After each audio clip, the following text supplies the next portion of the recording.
ஆன்மீக தகவல் டிவி என்றும் சப்ஸ்கிரைப் பண்ணுங்க, லைக் பண்ணுங்க, கமெண்ட் பண்ணுங்க.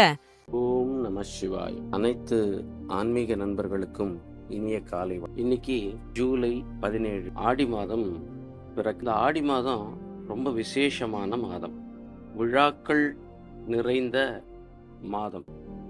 குறிப்பாக இந்த ஆடி மாதத்துல ஆடிப்பூரம், ஆடி தபசு, ஆடிப்பெருக்கு, ஆடி அமாவாசை, ஆடி பௌர்ணமி, வரலட்சுமி விரதம் அப்படின்னு இந்த மாதம் முழுக்கவே விழாக்கள் நிறைந்த மாதம். பொதுவா ஆடி மாதம், இந்த ஆடி மாதத்துல சூரியன் கடகராசியில் சஞ்சரிக்கும் மாதம். சந்திரனின் இடமான கடகத்தில் சூரியன் சஞ்சாரம் செய்வதால இந்த மாதம் முழுவதுமே இறை வழிபாட்டுக்கு உரிய மாதமாக, அதனால தான் இந்த மாதத்துல திருமணங்கள் எதுவும் செய்யறதில்ல. மாறாக குலதெய்வ வழிபாடுகள், அம்மன் வழிபாடு, முன்னோர்கள் வழிபாடுகள் ஆகியவற்றில் நாம ஈடுபட்டு, தமிழ் மாதங்கள்ல 4வது மாதமாக வரக்கூடிய இந்த ஆடி மாதம் விரதம், தர்ப்பணம் உள்ளிட்ட பல விஷயங்களுக்காகவும் அனைவரும் ஆவலோடு எதிர்பார்க்கக்கூடிய மாதமாக இருக்கிறது.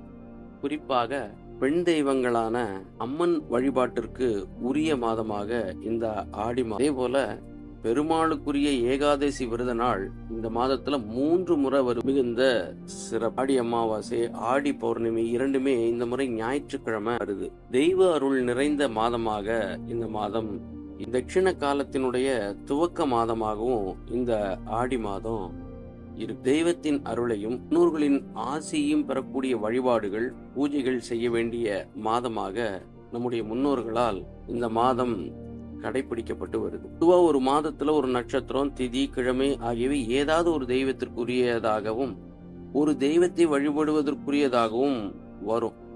ஆனா இந்த ஆடி மாதம் முழுவதுமே தெய்வங்களை வழிபடுவதற்கு ஏற்ற மாதமாக, இந்த மாதத்தின் துவக்கத்துல நாள் முதல் கடைசி நாள் வரை தொடர்ந்து ஏதாவது ஒரு சிறப்பு பெற்ற மாதமாக இந்த ஆடி மாதம். எனவே இந்த மாதத்துல பெண் தெய்வங்களான நம்முடைய குல தெய்வங்களையும் முன்னோர்களுக்கான திதிகளையும் கொடுத்து வழிபட்டு நாம் மென்மேலும் சிறப்படைய வேண்டும் என்று இந்த நேரம் கேட்டுக்கிறேன்.